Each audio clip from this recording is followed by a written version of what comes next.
Big news, everyone. Big news indeed. With the release of today's Desert Finale quest, Jagex have simultaneously somewhat leaked a lot of the rewards from a mascot by having them on the Grand Exchange. So what we can do is we can have a little look and a little guess as to what everything might do. It may not show everything, there could be some hidden stuff, but it shows a lot, including an armor set, a two-handed melee weapon, a necromancy mainhand weapon, and a new necromancy rune pouch type thing. So without further ado, let's dive in. So starting off, we have the Robes of Tumoken's Resplendence, which I'm sure people will end up mispronouncing because it's really long, or just abbreviating somehow, but these things are a 5-piece set effect. They are tier 95 magic power gear, and most importantly from the picture, as you can see, they have a 9-second set bonus. So this means that once you equip the gear, like let's say you're mid-combat, if you equip the gear, any passives that this gear has will not be active for 9 seconds. So you can't just like switch into it, get the buff, then switch back. You've got to have it on for a bit longer. So as to what this could be, that is the question. We've already got Elite Tectonic, of course, with the crit Ujima flips, 2% crit per piece, which is very strong. And I feel like it's unlikely that they would make this do the same thing but better.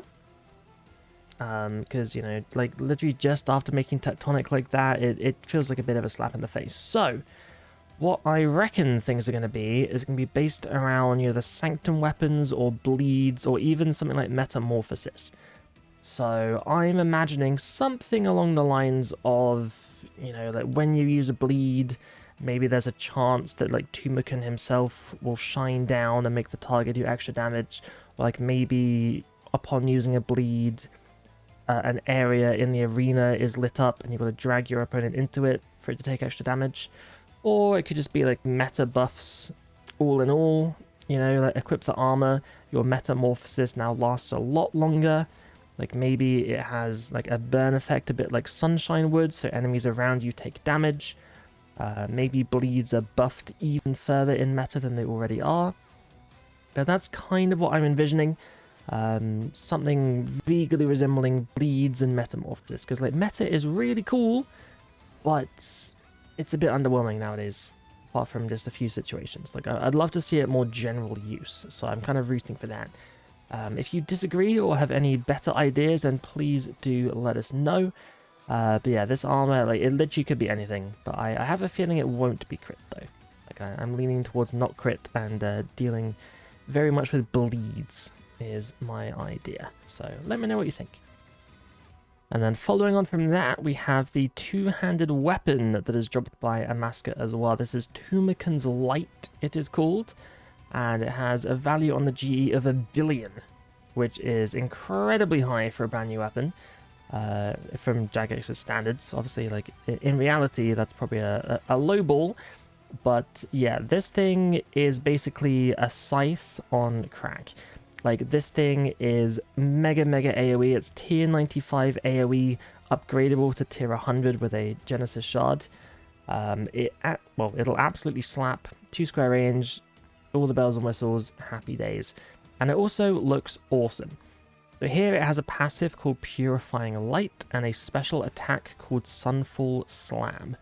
So what I'm envisioning here is when you're AoEing stuff down, there's either a chance or a guarantee or something to inflict the Purifying Light on an enemy, and then once enemies are afflicted, you then get access to the special attack of Sunfall Slam, which then does a big AoE around you and maybe does extra damage to those inflicted with the light.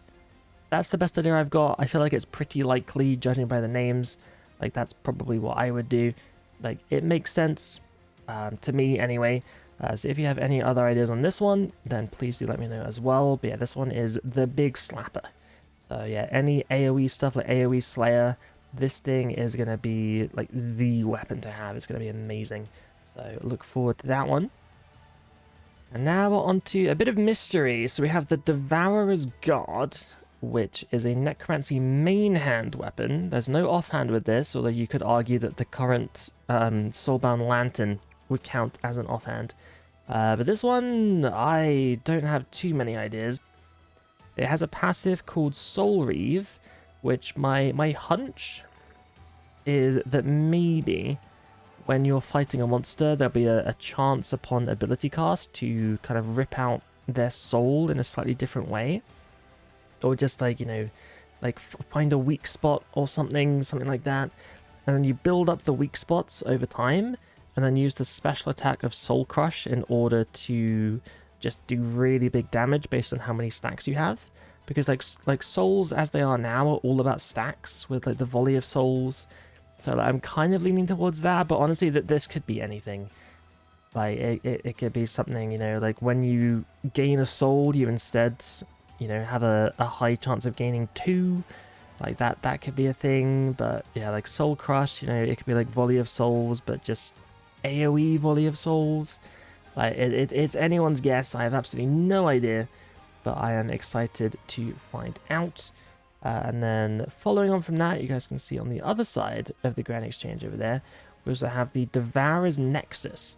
So the Nexus, if you don't know, is basically a container of necromancy runes. You can chuck all your runes and all your ectoplasm in there. There is one that you get just from doing necromancy stuff with Killy.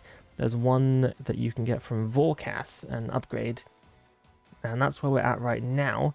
But this one here is tradable, unlike the other ones, which you've got to get yourself. I think it's 100 Vorkath KC to get the upgrade. So this one, yeah, it's priced at 50 mil, which is not that much for a new item, but it is Jagex, and new prices, they're always a bit funky. So the question is, what does this do that isn't already done?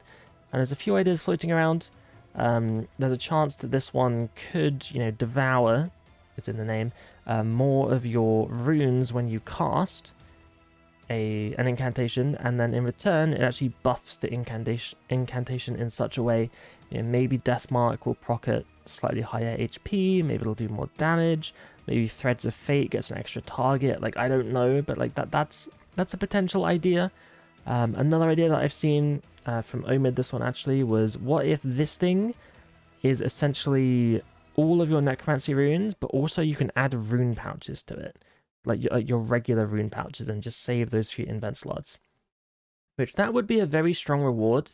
I don't know if it's too strong, but at the same time, we're not really using our entire inventory for anything nowadays, and 3 extra spots doesn't really make much difference. Like, it's a bit more food, but generally that's not going to be a game changer, but it would be a lovely quality of life. Even though it is technically an actual buff as well. But like I feel like it's enough of a buff that it kind of like steers more into quality of life. So I kind of like that idea. So I'm very curious if that's going to be a thing. So I'll have to wait and see. But yeah, let me know again any of these things that you're like, oh, Wazzy, you're an idiot. There's no way it's going to be that. It's clearly this. Then please do let me know in the comments. I am very, very curious to find out indeed. But yeah, those are all the rewards that we know of right now. There could still be some hidden ones. We do know, however, there are titles and drop logs for a mascot, and there are achievements in the game as well. But yeah, not too much has been revealed about those, apart from just the standard kill it at X% in rage. And yeah, we'll have to wait till next week to find out the rest of the details. Like, maybe there are more hidden drops. I reckon there might be, you know. I reckon there might be. There have been rumblings of greater berserk, but that might just be everyone coping in the player base. But we'll have to wait and see. But yeah, let us know what you think, and give us your ideas. And who's hyped for a mascot? I am. But yeah, enjoy, guys, and see you soon.